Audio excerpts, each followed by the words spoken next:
Hey everyone, Cam White here, and welcome to your 2022 year ahead horoscope for Capricorn, Sun, and Rising. In this video, we're going to be going over all of the major transits of 2022, and we're going to be going into how exactly it's going to be affecting you as a Capricorn Rising. Now, this is kind of like a two-part video series that I'm doing. I have another video, which I'm going to link in the description as well. It should be around YouTube, floating around somewhere, where I actually talk about every single major transit of 2022. And in that video, I talk about what that transit means and what it signifies in and of itself, versus in this video, what we're going to be going over today is how more specifically it's going to be affecting you. So make sure you check out that video as well. Also too, if you want monthly horoscopes for each month of 2022, make sure to check out my Patreon, which I'll put in the link in the description below. So yeah, I guess with that being said, let's go ahead and start the horoscope. Oh, whoops. There I am. Anyway, so we start January, we end 2021 and start 2022 off with two pretty significant transits. The first thing that we'll talk about, today, Mercury is definitely retrograde today. The first thing we'll talk about is Jupiter entering Pisces. Now, Jupiter is going to ingress into Pisces really late in December of 2021, I think like on December 30th or something like that. So we pretty much start the new year off with Jupiter ingressing into Pisces. However, Jupiter ingressed into Pisces for like 5 minutes earlier in 2021. Back in May and June of 2021, Jupiter ingressed into Pisces just a little bit and then stationed retrograde and moved back out. So I want you to kind of think back to May and June of 2021. What was going on for you? Because you're going to see a lot of things that maybe came up then come back into your life during this time. Jupiter rules things like spirituality, faith, optimism, belief, abundance, hope. It's very positive. It's a good planet. Jupiter is moving into its home sign of Pisces. Jupiter rules both Sagittarius and Pisces. So Jupiter is really comfortable in Pisces, which means Jupiter has access to all of the resources and the tools that it needs to do its job, right? So as Jupiter ingresses into Pisces, this is going into your third house. Now, if you've watched my channel, you know I always complain about talking about the third house because one way I like to describe the third house, it's kind of like the junk drawer. There's kind of a lot going on in there, and it's going to be really important to like really look at your life and see where it's going to be. Like just look in these really specific areas. So for one, the third house rules siblings. Brothers, sisters, whatever. So this can be really good for your brothers, really good for your siblings. It rules like family members that aren't your parents. So like aunts, uncles, stuff like that. The third house rules short distance travel. Sometimes I've seen cars be put here, but that's kind of specific to the chart. So you could see that, but it does rule short distance travel, like things within your community, right? Like a walk around the block. The third house also rules your neighbors. The third house and the 11th house and the 7th house, they're all the water signs, right? These rule the social houses in your chart. So like if the 7th house is like relationships and the 11th house is friends, the third house is like your family, friends, your neighbors, the people that are around you, right? So this is going to be elevating them. This is going to be really positive for them. In fact, you might be doing more, whether that's activities or learning more or just spending more time in this area. The third house also rules education. Now, the 9th house is more of like higher education, like college and universities. The third house is more of like basic education. Sometimes I see like courses and classes being in the third house, just learning general information. One way I really like to interpret the third house is the 9th house is like, again, like your experience and what you're learning. The third house is kind of like how you apply what you've learned. Another way to look at the third house, which Dane Rudger really talks about this, but the first house is who you are, the second house is what you have, and the third house is how you use it. Now, when Jupiter goes in there, you're going to be probably like looking at your resources in a different way and looking, like, hey, how can I utilize this more? How can I utilize the people around me? I think you're going to be spending more time with maybe neighbors, maybe with siblings, maybe with people that are close to you, close to around you, and just utilizing and enjoying your, what is around you. Jupiter also rules your 12th house, which the 12th house rules isolation, alienation, the subconscious, repressed parts of yourself, self-sabotage. It's really a nasty house. But in essence, Jupiter ruling this 12th house area, the 12th house rules like isolation and alienation. So it's like, it kind of rules healing too, but so it's kind of like when you go alone to heal, when you go on like a vacation that you don't tell anyone about, just to like, do some inner work. That's 12th house stuff. So Jupiter ruling that area is going into a positive sign. So I think your mental health is going to be better Good news. But Jupiter's going to go into Pisces in your third house. I think that's going to, again, your subconscious is going to feel a little bit better just by maybe getting into a better area around you, enjoying your neighborhood more, or the people around you more. The second thing that's going on in 2022 that we have to start off with is Venus retrograde. This is a really big deal for you guys. I'm really actually excited to talk about this. Here's the thing. Venus enters shadow in November of 2021. It'll be in shadow all of December of 2021. And then like a couple days before Christmas, it stations retrograde. And so it'll be retrograde all of January. And just like how life is very cyclical, astrology helps us look at those cycles. And Venus's cycle around the sun is very, very specific and very important for you guys. Venus has retrograded here before. The last time Venus retrograded in Capricorn was in December of 2013 into January, February, and March of 2014. So I really want you to think about what was going on for you around that time. And I want to talk about what that would have looked like. So Venus rules value and connection and fun and enjoyment, right? Capricorn is about like systems, rules, and regulations. So Venus, the analogy I've really been using is like Venus about like fun and games, Capricorn, and like Venus is about like, you could just think of all the Venus associations, right? She's pretty easy to figure out. But Capricorn is like about the rules and the systems. And I think Venus retrograding in Capricorn is a change to the rules and a change to the way how we play the game and how we play the system. This is happening in your first house of your body, of your self-image, of your self-perception, of you. You know, like just like how not all of life is about you, not all of your chart is about you, but the thing that represents you as like, what you look like and your personality and just generally you as a human being, as a flesh suit, is the first house. And Venus is retrograding your first house. Did you have like did you change your appearance during 2014? Did you see yourself in a different way? Here's how it would look. Venus rules your 10th house too. This is why it's important. Venus rules your 10th house. The 10th house rules the career, your legacy, your public image. And with that planet ruling those topics in your life, retrograding in your first house, this must have been a huge change to like how people view you, maybe your identity, how people see you. And here's the thing. Saturn has been through your first house since 2018. You had Saturn go over your ascendant in 2018, 2019, 2020. This is wrapping all of that up. This is kind of really, again, it kind of started in 2014, then came into 2018, 2019, 2020. It's all coming full circle. Venus also rules your 5th house. The fifth house rules love, romance, sex, pleasure, enjoyment, recreation. And this is retrograding in your 1st house. So this is going to be a big thing about sex, pleasure, how you identify yourself, how you look at the world, how the world sees you. What's your relationship to that? This is a pretty big deal. So again, think back to 2014. But anyway, we're starting January off with Venus retrograding in your 1st house. The second thing that's going on in January, we're like 10 minutes and we're still talking about January.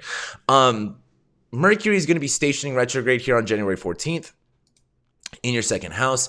This one's a pretty big deal because Mercury is going to station retrograde squaring Uranus. So pretty much this is going to be a very unexpected expense coming up in the middle of January. So it's like there's just kind of a lot going on. The Jupiter transit isn't the biggest deal for you guys. It's good for everybody, but it's really not the big deal for you guys. But the Venus retrograde is probably pretty big. Like I'm going to assume this is really going to take up a lot of attention in your just day-to-day world. Like this Mercury retrograde is almost secondary for you. But Mercury rules your 6th house of your work, your employment, routines, day-to-day habits. Mercury also rules your 9th house of like far distance travel, higher education, foreign countries, stuff like that. And Mercury is going retrograde in your 2nd house. I think you're going to have like an unexpected expense come up. It's Mercury stationing square Uranus. That might be it'll be like really unexpected and sudden. It'll be weird. I don't know. This Mercury retrograde is going to be a delay with money, a pause in money. But it's going to be weird, and let me explain why. Hold on, I got something in my eye. Well, the reason why is, let's actually get to February. Well, I still have something in my eye. I'm so sorry. Anyway, maybe I might edit this out if I remember. Anyway, let's go to February. So we start February off. Pretty much Venus is retrograde the whole month of January, right? So a lot of January is just really re-examining yourself. Like, who are you? What do you want? What do you like? And Venus is stationing on top of Pluto too. Like this is a huge, huge change for you in January. Like out of all of the zodiac signs, you guys are dealing with this like super, super hardcore. But we get into February on February 4th. Let's just fast forward to February 4th. The big thing about February 4th is Mercury is going to be stationing direct in Capricorn on top of Pluto. Again, Mercury is about like communication, right? And ideas and rationale. And Mercury first stationed retrograde in your second house of like your money, your resources, and your finances. I still got something. But it's stationing direct on Pluto, where Pluto represents massive change, right? Upheaval. And so, like in the world and in the economy and the stock market, you're going to see a bunch of crazy stuff. But this really just looks like a very clear and like serious understanding of yourself. Mercury stationing direct on top of Pluto, right? Very clear. A lot of things kind of becoming very real really fast. Well, that's also because the second thing is Venus is stationing direct. So Venus entered shadow and hit 11 degrees Capricorn around November of 2021. So all of this really started around November. And then, built up context all through November, December, and then from January, you're really re-examining all of this. By the time we start February off, you're kind of right back to where you were in terms of like, changing what you want, changing what you like, changing how you identify yourself, changing how this could also be like your work. This could just be like, well, it's career related, public image related, but it could just be like a makeover, right? Mars also, though, enters Capricorn, which this is a pretty big deal because Mars is exalted in Capricorn, which is just a fancy way of saying Mars does really well here. Mars is about energy, drive, action, fights, conflicts. But Saturn rules, or Capricorn, I should say, rules, regulations, systems, right? So when you get Mars, the planet of energy and competition and drive, and you give it a plan and a system, it's very efficient with its energy. Mars does pretty well. So Mars is going to go into your first house along with Venus. This is a really big supercharge up with your first house, like really activating your body, really activating yourself, your identity. Like this is really like, if you felt tired or like not yourself, like that's not going to be the case at this time. You're going to be really, really ramped up. And as we go through February, the main part of February of 2022 really is this Mars-Venus conjunction for you guys. Mars and Venus, starting around February 12th, they're going to be exactly conjoining each other Mars and Venus conjoin each other all the time, but they're going to be conjunct at the exact same degree for a whole month in your first house. So what this really looks like is like this Venus retrograde is really a big value shift, but then when Venus stations direct and then Mars comes into the picture and then moves forward, this is like a really huge energy ramp up. Like this is doing all of that stuff that you just kind of went over, but doing it in a big, massive, energized way. Mercury's still on top of Pluto, so I think you might have a little bit like of anxiety around this. Like again, this is going to include some upheaval. This is going to be, different and new. But this is really like, you're kind of gunning it, pedal to the metal type shit, which is cool. And mostly February is, again, like, well, we'll go through this, but Mars and Venus just going through your first house. Like, well, let's talk about this. Mars rules your 11th house of your friends, your colleagues, your networks, your community. Mars also rules your 4th house of your home and your living situation and your family life. And while this is in your first house too, maybe you're not, this could be like you might be more active with friends, but you also might be more irritated with people. And I also think the South Node going through your 11th house, you might be less social. But we're going to talk about that later. But Mars going into your first house, I think you'll be more like irritable. So I don't think you're going to be really that social. But I think a lot of this comes down to like 4th house stuff too. Because again, like Venus rules your 10th house of like how people see you, and the 5th house of what you want. It's in your first house of identity. Your 4th house of like your foundation, like your roots, like where you're living too, I think is going to play a big factor in that. And so anyway, Mars and Venus all through February are just going to be going through your first house. I think you're going to be feeling good. I think you're going to be feeling all types of different ways. Mercury will leave shadow here by the end of February. But for the most part, February is just this Mars-Venus conjunction going through your first house. You're going to be doing everything again, but with a Mars flair to it. More efficiency, more energy, more fun, more competitiveness, more like honestly, like more sexy. Now, when we get to March is where things change. Let's talk about March 2nd. So on March 2nd, a lot of things are going on. The first thing I want to talk about is Venus is now out of shadow. So it's March of 2022. We're 3 months into the new year, and we're just now wrapping up 2021 stuff. Because again, Venus enters shadow November of 2021. She'll be through shadow all of November, all of December, then a couple days before Christmas, station retrograde. You're going to go over everything again. You're going to reevaluate yourself, change everything. And then once we get to February, Venus stations direct and then moves forward, and you have this Mars Venus conjunction, and it's all energized and it's all intense and you're feeling amazing. You're feeling great. And then Venus leaves, and it's March 2nd until we start to tread new ground, right? Venus is going to be in Capricorn for like 5 months. That's a long time for a Venus transit. So Venus leaves shadow by March 2nd, still on top of Mars at the exact same degree, but Venus and Mars will conjoin Pluto exactly. Where this is, in my opinion, kind of where things fully come full circle. Like Venus stationed on top of Pluto, right? I didn't talk about this here because that happens in 2021, and I have a Venus retrograde video that I'll link in the description or something, or you'll see floating around here on YouTube. But anyway, Venus stationing on Pluto is like Pluto rules like power and corruption and like just intense things. Like sometimes power is good, sometimes power is bad. And so I think with Venus stationing on top of Pluto, there's like this like change to power, this change to the relationship to that. And I think Venus and Mars coming back on top of Pluto is this really big like power move, I think is a really good way to put it. It's a upheaval of old things. You got to think what was going on 2018, 2019 specifically, and 2020. I mean, you've changed completely since then, but this is really wrapping it all up. This is really the last big after this, you're kind of done with the big Capricorn transits. There's a Mercury retrograde at the end of this year, and that's it. After that, you're done. Pluto will go into Aquarius, and you have no more bad transits for like 30 years. So anyway, yeah, it all gets wrapped up by March 2nd. Mercury is also on top of Saturn in your second house.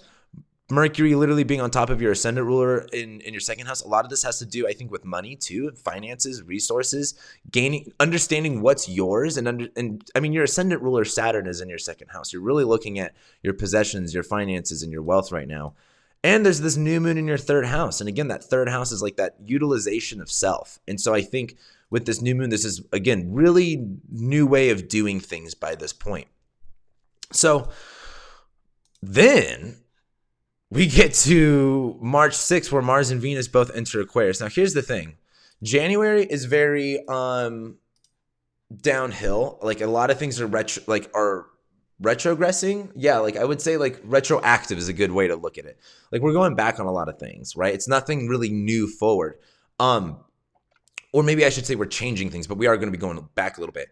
January goes downhill. February is like a solid rock bottom. But then March is like, the way I've been really explaining it is it's like being a kid and having to go to a new school. Like there's just like, you know what school is, you know, you have classes and you know the drill, but like your whole environment's weird. It's all new. It's different. And Mars and Venus and Mars and Saturn going through your second house, there's going to be this really big change in the second house stuff. Now, let's talk about the second house. The second house rules a lot of things. I know it does mostly rule specifically money. And like generally, it's just money stuff at the end of the day. Money, possessions, finances, things around that area. Like how do you bank? You know, what do you spend your money on? You know, pretty much what are you voting with your dollars? One way, the second house too sometimes can rule food and energy. Literally like what sustains you, what resources you have. But as Saturn's been through here, you've really been looking at, again, your resources, your finances, what's yours, where maybe you've been learning more about it, maybe being more responsible, right? As Mars and Venus go through your second house, there's like this huge movement with money, right? Mars and Venus in your second house is like, well, look, Mercury, Saturn, Mars, Venus, you're making more money, but you're spending more money too. And I just think there's this new, well, again, Venus rules your 10th house of your career and it's in your second house of money, which that's kind of cool. So it's like, I think there's going to be this bigger focus on money, assets, but Mars is there too, where I think maybe living situation stuff is bringing up some expenses or friendship stuff's bringing up some expenses. Well, let's talk about this too. The North Node is going to be ingressing into Taurus, and I'm going to have a node video too. I don't have it recorded right now, but should be out at some point in the future. But, the nodes are ingressing into, the North Node's ingressing into Taurus and the South Node's going into Scorpio. So the idea here is the nodes represent where the eclipses are going to be at. And this represents that the eclipses are going to be in, one part of them are going to be in Taurus. The North Node, which usually represents, you know, what we're hungry for, what we desire, what we're really kind of like fixated on in a weird way, is going into Taurus, right? So we want this security. We want this stability. We want this sense of, you know, value, to be a grounded sense of value. It's in your fifth house though, which rules love, romance, sex, pleasure, recreation, hobbies, art, music. And so as we have eclipses in your fifth house, there's going to be a lot of random, shocking revelations that go on in this area. Fifth house also rules kids too. Now the south node is usually what is a drain, what is exhausting, what we got to purge or what we got to get rid of. And that is going through your 11th house of your friends, your communities, your social networks. And here's the thing. It's not always social media, by the way. I think that's also that's more ninth house, but that's a kind of another different argument. Anyway, what I'm trying to say here is that there's going to be these activations in your fifth and your 11th house. So a lot of these topics are coming up much more than usual anyway. Plus the Saturn Uranus square in your fifth. So we'll talk about that as time goes on. Anyway, Mars and Venus in your second house. Money stuff's coming up. Pretty much the big thing in March is just Mars and Venus going through your second house. Money stuff, whether you're spending more money or whether you're spending more money, having to reorganize your finances. When we get to the middle of March, more towards the end of March, Venus and Mars are going to square Uranus. This is nothing unfamiliar or not new. This has been going on, but those squares to Uranus, money stuff and fifth house stuff. So like pleasures, recreation, fun. There's a lot of instability when it comes to the money and the fun, right? A lot of give and take. A lot of thinking something is secure and not being secure. This is one of those times. I think Mars and Venus, I think if you're planning on spending money and spending a lot of it, you might have some unexpected expenses that come up. So plan to spend a little bit more than you anticipated. Then when we get to the end of March, Mars and Venus are going to conjoin Saturn, and that'll be good for yourself. But the other thing I want to bring up is this Mercury-Jupiter conjunction. This looks really interesting in terms of that third house stuff that we talked about. So short distance traveling, community, neighbors, things like that. There's some type of also Mercury rules your ninth house of your higher education, and it's in your third house of utilization. So, and it's also in your sixth house rule of work. There's a lot of cool things going on that maybe allow you to drive more or travel more or talk more or, again, this might even be about your siblings. This might not even be about you, and this might just be really good things for your siblings. Anyway, let's get to pretty much that's March. Venus will conjoin Saturn. You'll probably like that for the most part, but let's talk about April. April's a huge month. April's the best month of the year. And May, but April. Few reasons. One, we start April off with this Mercury Cazimi in your fourth house. So there's kind of this clarity around your home, your living situation. I'm sure by this point there's stuff coming up with that, but there's clarity and a resetting of energy in the fourth, whether that's your home, your family, your living situation. Maybe you're signing a new lease on April. If you need to move and change, where you're living, April is a good month to move. We get to April 5th and everything kind of changes. There's two things going on. Well, there's actually three things. One, Mars conjoining Saturn. Now, this is going to be the second time Mars has conjoined Saturn in Aquarius. The first time was on March 12th of 2020. This is the beginning of lockdowns. This is the beginning of the pandemic and everything. So maybe you had a restriction or you had to be more responsible or you had a bigger expense come up, maybe regarding home and family situation and friend stuff. But that Mars-Saturn conjunction was in your second house. There was this really big new look at money for you. You're kind of coming back to that where, more money, more problems kind of deal here. And you maybe need to be a little bit more responsible. And there's going to be this kind of big lockdown coming up with money stuff. That's not always a bad thing, but Mars, Saturn, it'll be pretty serious. But Venus enters Pisces. Now, something I've been saying is by 2022, the whole world's going to be open up and it all starts when Venus enters Pisces. And that's because Jupiter and Neptune. Now, again, I complain so much about talking about the third house. I hate talking about the third house. But here's the thing. Jupiter conjoining Neptune in your third house is going to be so specific. This is one of those things where I'm just throwing shit in the dark at this point with this. Well, because here's the thing. Jupiter conjoining Neptune is a very so for example, if you're a content creator, this is going to be great for you because Jupiter and Neptune is going to rule the media and the third house can be looked at as content. I'm also a content creator and it definitely comes up. So that can be really good. But gosh, where else this can come up, it's just gonna, you're just gonna have to be really paying attention, because like Neptune rules things like fantasy. Neptune rules like also like illusion, mysticism. Jupiter's controlling your third house. Maybe you see like a local shaman. That could be a random thing of that. Like Jupiter, Neptune in the third house. Maybe you buy a car online or something. Gosh, like this could be good for your siblings. I think this might even talk more about your siblings or your family. Jupiter conjoining Neptune, maybe, I don't know, man. Like it's such a weird place to have that. Jupiter conjoining Neptune, maybe they like make your local area nicer or something like that. Well, here's the thing. Well, let's kind of fast forward to this. Venus is going to enter your third house, where you're just going to be having more fun with your family, your people around you. Venus is exalted in Pisces, so things are just really good. Well, here's another way to look at it. Neptune rules romanticism. So you can be really like just romantic and just having like a good time and just really like enjoying your area. Maybe you move and you're like, this is fucking where exactly I needed to be, and you enjoy your local area. It's more watery, it's more wet, it's more, ooh, ah. It's like, that's very Jupiter Neptune, is ooh, ah. And well, the thing is, Jupiter also rules your 12th house of like isolation and alienation and the subconscious. So this is going to be like something that's not like really in your face anywhere, but it's just going to be kind of around you in a weird way. And so as Venus enters your third house, I think you'll be doing more. Hold up. Venus likes to be in Pisces, so I think you're going to be having a really fun time, enjoying the people around you, enjoying your neighborhood, your community. Again, Venus rules that 5th house of pleasure. But April, and then Mars is also going to enter there too. So Mars, Venus, Jupiter, Neptune in your third. Like you're doing a lot of short distance travel. You're doing a lot of communication. You're just all over the place. But let's talk about April 30th. Now, April 30th. Okay.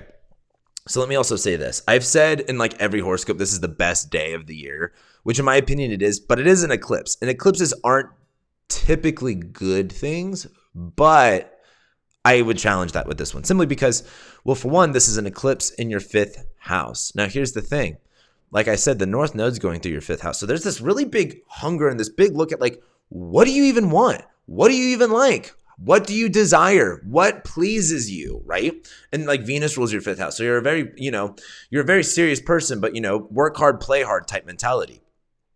As we have eclipses here, this is a total solar eclipse. So this is like a kind of a big like, whoa, I need to pay attention to here. Like there's like well, for some of you, a lot of this could be getting pregnant. This could be having kids. This could be like 5th house stuff too, is like a lot of this for the creatives out there. This is really good for this is so good for your creativity. 5th house too, maybe just getting into a hobby, enjoying something again, enjoying something more.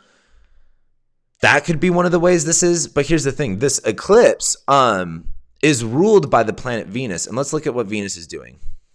Venus is on top of Jupiter, on top of Neptune at her exalted degree. So Jupiter rules Pisces, right? So Jupiter is already pretty much as good as it gets. It's on top of Neptune. It's Jupiter on top of Neptune is like, the only way I can think about this is a funny analogy. So bear with me. Have you ever been like at a club or whatever and someone's like spending money, but then they're like turned, so they spend even more money? Like that's very Jupiter Neptune. Like it's party time. And Venus conjoining Jupiter. Well, so Jupiter rules Pisces, right? It's conjoining Neptune. Things are really great. Things are very idealistic is a very good way to put it. Very contorted too, because Neptune does rule mysticism. Neptune does rule illusion. So this could be kind of like overwhelming and confusing. But Venus is right here, right? Venus is exalted at specifically 28 degrees Pisces. And Venus rules your 10th house of your career, your 5th house of love and romance. There's an eclipse here. Gosh, there is some type of dramatic, you're going to have a really good time, and I think it's going to change some things. There's just something good. This is just a good day in general. And I think there's going to be this bigger focus on, again, the 5th house rules partying and gambling too. So I just think you're just going to be having a fun time, honestly. And maybe you just need that. Jupiter rules your 12th house of like your subconscious. Maybe you kind of need, you've also had you've had Pluto go through your 1st house. You've had Saturn go through your 1st house. You had the Venus retrograde. Maybe you just need a good couple months to just kind of have a little fun. But then we get into May, and then May is awesome in my opinion because there's quite a few things that happen. The first thing that we want to talk about is Jupiter. Jupiter ingresses into Aries. Jupiter ruling your 12th house of that subconscious, hidden enemies, isolation, alienation, hiding away. It also rules your 3rd house of short distance travel, siblings, neighbors. It's going into your 4th house. For one, this could be like having siblings move in with you. Jupiter going in your 4th house, expanding your living situation. Jupiter is all about faith and optimism, right? And like in Pisces, Jupiter was very like woo-woo and very like spiritual. But Jupiter in Aries is very like, if Jupiter is like faith and belief and optimism, Aries is like action and drive. So the way that you're going to find that belief, the way that you're going to find that optimism is through like sheer action, right? And Jupiter is going to be going through your 4th house, an expansion of the living situation, an expansion with family, doing more with family stuff, which leads us to the very end of May. Because here's the thing, that's going to be a really, really big deal. But what's a bigger deal about that is right at the very end of May, May 30th, Mars is going to enter, well, Mars will enter Aries before that, but Mars is going to enter Aries and then conjoin Jupiter on May 29th, May 30th. This is huge. This is a really, really big transit. Mars rules, again, your friends, your colleagues, your networks, and things like that. The South Node's going through there, so there's already kind of like some attention already being brought on this area in general, but Mars is going to go into your 4th house. The problem with this is Mars rules fights and conflicts and separation and cutting and inflammation. So for a lot of you, this looks like maybe getting in a pretty big fight with family stuff. Jupiter does rule your 12th house of hidden enemies, and it's going to be going through your 4th house. I think maybe Jupiter conjoining Neptune, you didn't necessarily know what was good, what was bad. You might have been just enjoying the moment. But Mars conjoining Jupiter is definitely like either, I don't know how this is exactly going to play out because it's so weird what builds up into this for you guys. Jupiter going through your 4th house, expansion, home and living situation, Mars conjoining Jupiter, like an explosive action, like really like big action, sudden action with home and family, maybe buying a new house, maybe living in a bigger place. Maybe you were just exploring neighborhoods with Jupiter and Pisces, but then you actually moved somewhere in May. I don't know. But Mars and Jupiter conjoining there, a lot of intense action going on at the home and family, which that leads us to June. Really, the only thing going on in June is going to be like Mars going through your 4th house. So again, more energy, action, fun, competitive, like there's just like all this big energy going on with home and family stuff. Venus will be going through Taurus, which will be kind of cool. I think you'll just be enjoying things more, but this is what I really want to get to. In June, only 2 things really happen. One is the Venus transit, which we're going to talk about, but I want to bring your attention to the Mercury retrograde. In May, Mercury is going to station retrograde in Gemini, like at like 4 degrees, as you can see, like right here. This is like in early May, but Mercury stations direct. Look at this. Mercury stations direct, square Saturn. And then the next day after Mercury stations direct, Saturn stations retrograde. It's totally like passing the baton of retrograde. Mercury stationing retrograde square Saturn isn't the worst thing in the world, but man, does that sound like a headache. Mercury rules your 9th house of spirituality, astrology, publishing, belief. It rules your 6th house of work. It's going to go back into your 5th house of creativity, and it's stationing retrograde squaring Saturn, and it's in that 2nd house of money. There's some delay with money stuff and work stuff that's going on here. That's going to be kind of a headache. So expect that.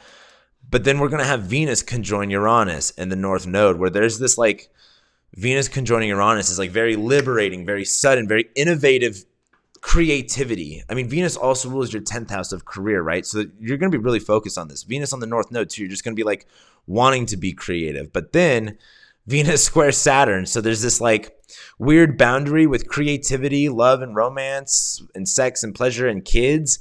With money stuff. So like maybe like if you have like a kid, maybe you're like spending more money on your kid, but then you're like, oh man, kids cost a lot of money.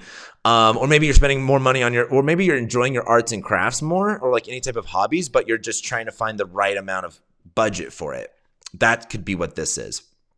Anyway, because again, you're really focused on the creative side of your life right now. So anyway, let's get through June. So in June, what else is going on? That's pretty much it. Then Venus and Mercury will enter your 6th house. So there's more of this, again, connection to like your work and your habits and day-to-day things. Mars and Jupiter still going through there. And that just really honestly brings us to July. Now in July, the big thing is Mars enters Taurus. This is really, there's like two things in July, but it's really only one. And that's just Mars entering Taurus.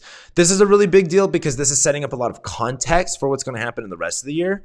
But Mars rules your 4th house, home and family stuff. Whatever was going really fast the past couple months really slows down at this point, really halts almost for a minute.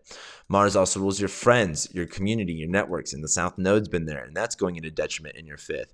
Where I think there might be this uncomfortableness with like, you know, the friends and the things that you do with your friends. Mars in Taurus in your 5th house. Think of the last time Mars was in Taurus was January and February of 2021. What was going on for you then around love, romance, sex, pleasure? Did you maybe change some things around there? Maybe you weren't enjoying things as much. Maybe not hanging out with people as much. Things to think about.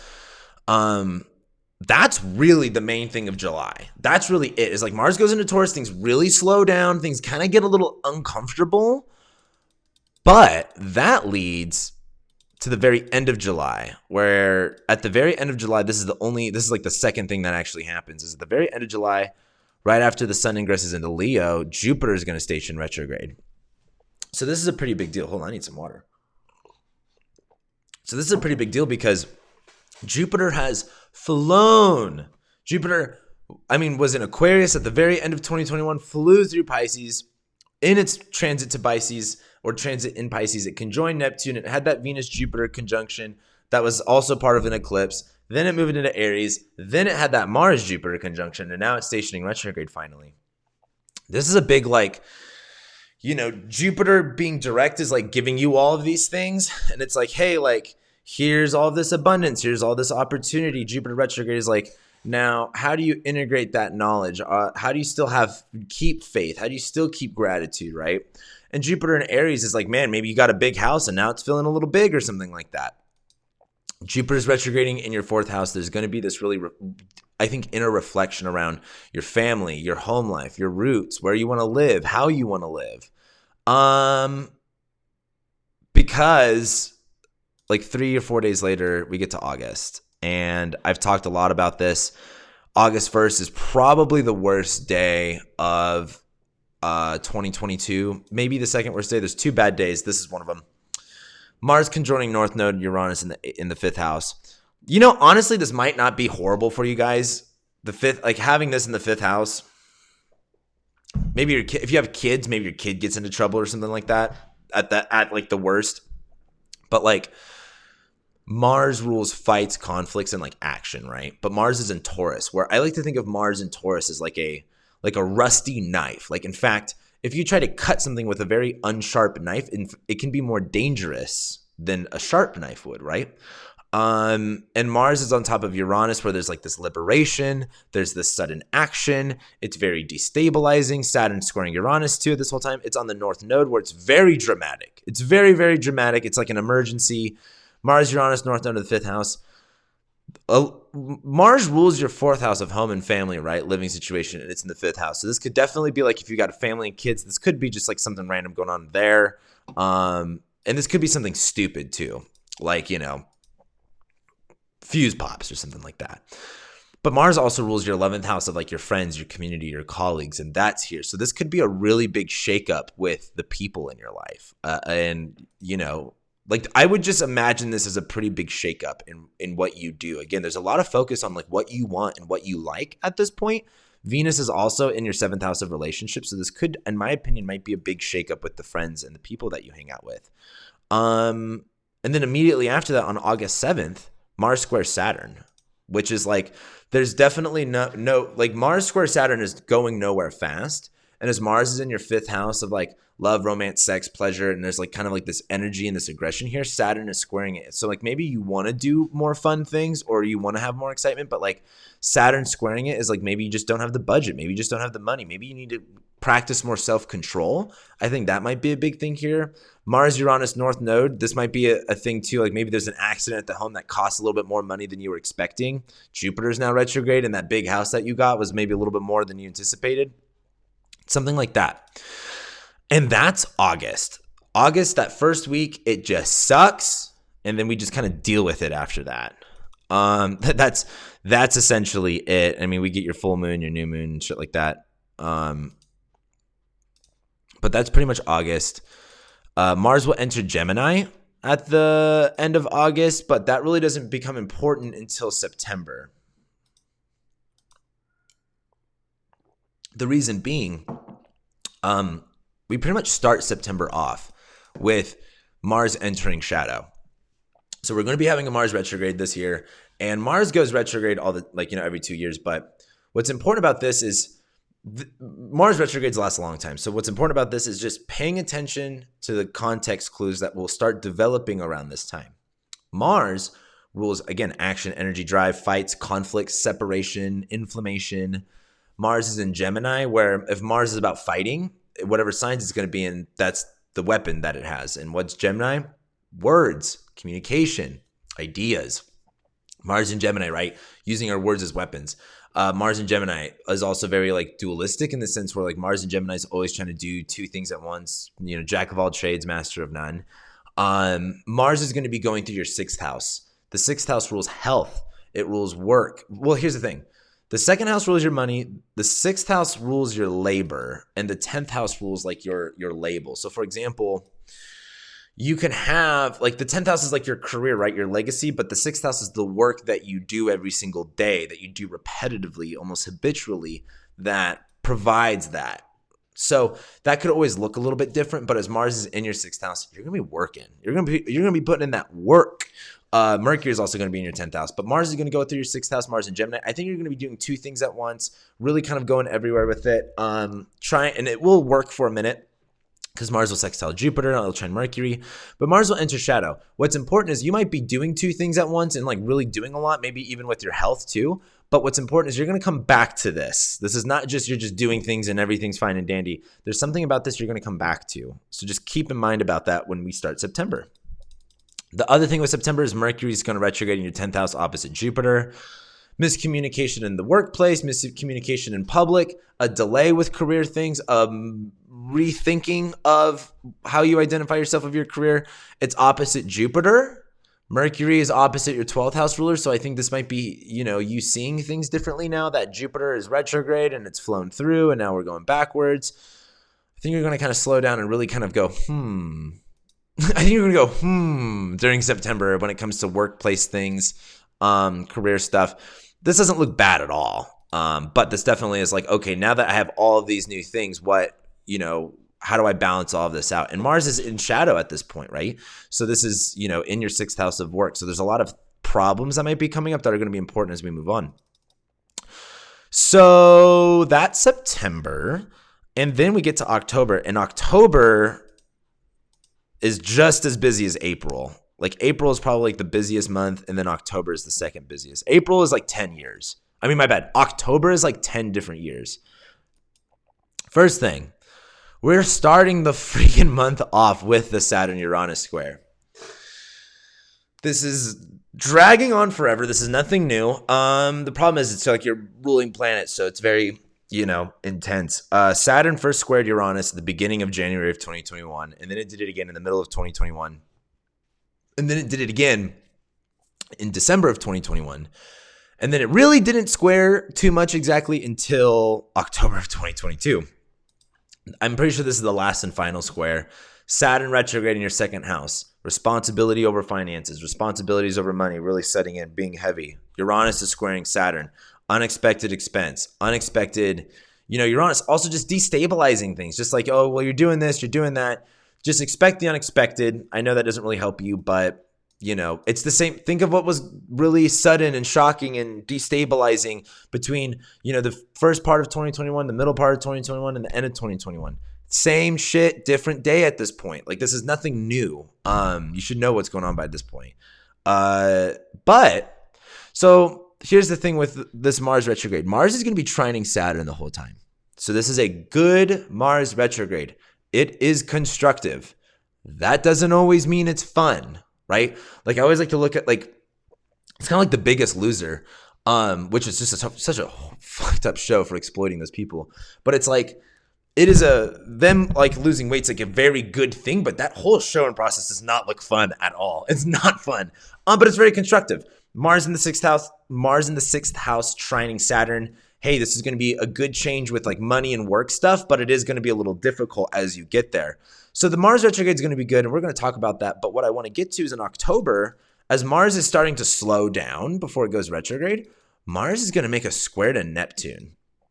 I don't like this transit. Oh my gosh, the thing is back in my eye. Oh, I got the eyelash out. Ooh, that's way better. Anyway, Mars, oh my gosh. I can't believe things are going back in my eye. I am so sorry. Anyway, Mars is going to square Neptune. And again, I don't like this transit simply because Neptune rules illusion. It rules fantasy. It rules mysticism. It rules illusions. It rules, romanticism and idealism in really contorted ways. And so I think as Mars squares Neptune, Mars in Gemini is like, you want to do all of these things. You're doing this, you're doing that, but Mars is starting to slow down where there's like this okay, doing more but getting less. And Mars is squaring Neptune where there's this, I feel like you're just not going to have the most efficient use of your time. The third house is like, again, how you utilize everything. And Neptune is like, again, you might romanticize one thing and then realize, oh, that wasn't really the best idea. And I think Mars squaring Neptune is, I think you're just going to be really overwhelmed and confused with where's the best place to put your time and your energy.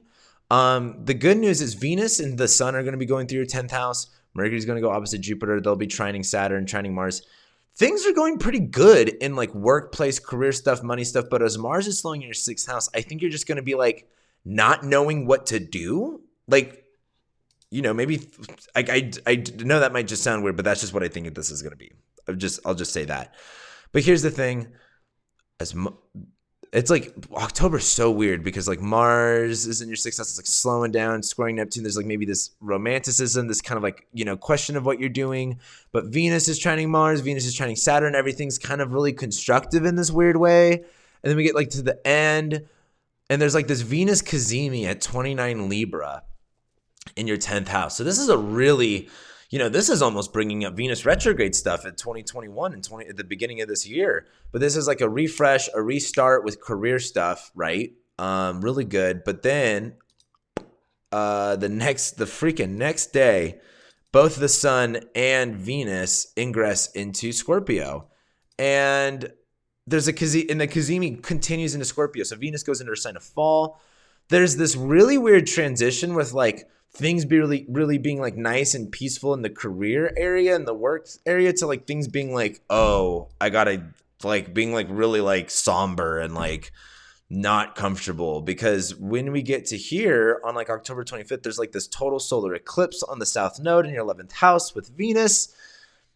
Gosh, like, some of your guys' midheavens might even be in Scorpio too. So this is really like, again, the South Node is a drain. It's like what you got to purge, is what you got to get rid of. And it's going through your 11th house of friends, community networks. It's going to be, so for some of you, it might go over your midheaven. So this might deal with work topics. But I think during this time, work and community topics are kind of getting shedded in a weird way.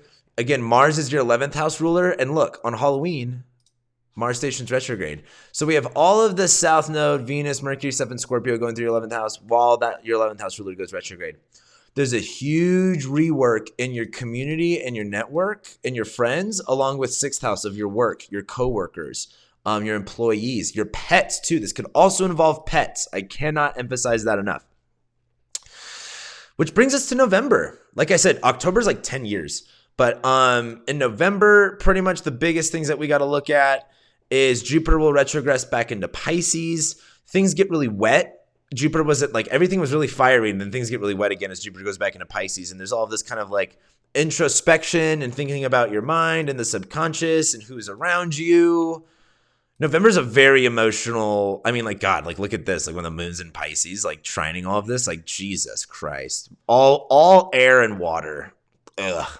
But anyway, this is also, look, I think this is very relationship oriented. 3rd house is like, again, the people around you. 11th house is like your communities, networks. It's also in your 6th house of like coworkers and like employees. So this is just going to be kind of like a big look at a lot of things when it comes to people. That leads us to this November 8th. November 8th is the second worst day of the year. It might even be the worst day of the year. That is because, for one, it's a Mercury Cazimi. So this is things becoming clear. This is a message being communicated. It's on the South Node. It's been a long time coming. It's in Scorpio. It's kind of blunt and intense. Mercury rules your 6th house too. Like some of you might quit your job, I think, during this time, but it's a total lunar eclipse in your 5th house. This is like, oh, I want this and I don't want that. And it's on top of Uranus. It's very sudden and shocking and like ripping a Band-Aid off. And it's squaring Saturn. Like I said, some of you might quit your job regardless of the money situation. Or maybe you're getting your money situation together so you can quit your job. Like Mars is retrograding in your 6th. Like there is something that is just like very just, you know what? This is big fuck it energy. Very, very big fuck it energy and just changing shit all of a sudden. Pretty intense. It's an eclipse. It's a pretty intense time. Like you're just going to be like raging. Everyone's going to be raging. It's just it's a very, very intense eclipse. So that's something. But then immediately after, we get like this Mercury and Venus and Scorpio trining Jupiter and Neptune where everything is like, again, really, really wet, really emotional. Like, look at this day. Like, when the moon's in Cancer, trining everything. Like, Jesus. So, just... And, like, Mars is retrograde, so things are, like, defenses are low. Like, it's just... November's a really weird month. Like, a lot of things, like, really change by the end of it. But then, when we get to the end of November, we'll have Mercury and Venus go into Sagittarius, which the only thing with that is this. Like... Where is it? Yeah, it's at the very end of November. We'll have the Mercury-Venus conjunction. They'll be conjoining like the whole time. And they'll go opposite Mars in your 6th. So this is like as Mars is retrograding your 6th and you're changing your habits, you're changing your routines, you're changing your schedule, you're changing your work. Venus and Mercury conjoining in your 12th house in Sag is like maybe realizing like Mars in Gemini is like operating off of like a simple principle versus Venus and Mercury is like, and Mars retrograding is like maybe having a problem with that principle. But Venus and Mercury is kind of like, you know, giving Mars some information of like, hey, if this is the problem that you're doing, well, it's like Mars retrograding your 6th house. It's like if you have inflammation somewhere in your body, this 12th house transit is when you kind of maybe realize maybe something that you're doing that's causing that. Or this is like being able to like figure out Mars in retrograde, there's going to be a problem you may not know the solution to. This is when you start figuring out the solution or the source of the problem in and of itself, right? And Jupiter station's direct at this point. So there's a lot of things just like starting to move forward in your head. I think after you have this intense thing, you have to like just kind of move forward with stuff with Jupiter stationing direct. And then we get to December. And the only thing going on with December really is we have like this full moon on top of Mars. There's always a full moon on top of a Mars retrograde, but I think this one's kind of curious because it's like really, really exact. And I think this is really about making that shift, making that transition. I think changing things with home and living situation, friend stuff, you know, more of the changes are taking place. But then really by the end of December, the only two things that are going on is, you know, Venus and Mercury will go into your 1st house. You'll feel good. Jupiter goes back into Aries. We're going back to the big home, big family stuff. We like that. Having more space to yourself, too. That's another way to look at this. And then at the very, very end of December, Mercury stations retrograde. If you like this video, if you're liking this content, please give me a like. I would really appreciate it. It tells me that you like this and that the algorithm will support this. Anyway, that's 2022 for you guys. I think that's all I have to say. It's a pretty big year for you guys. I was really excited to do the Capricorn one, but it's a really big year for you guys. You got a lot in store. Get ready. Have fun. That's the most important thing. Have fun. It's all about having fun. Live your fucking life, and just do what you got to do. I guess with that being said, thank you guys so much for being here, liking, sharing, commenting, subscribing. I love and appreciate every single one of you guys, and I'll be seeing you next year.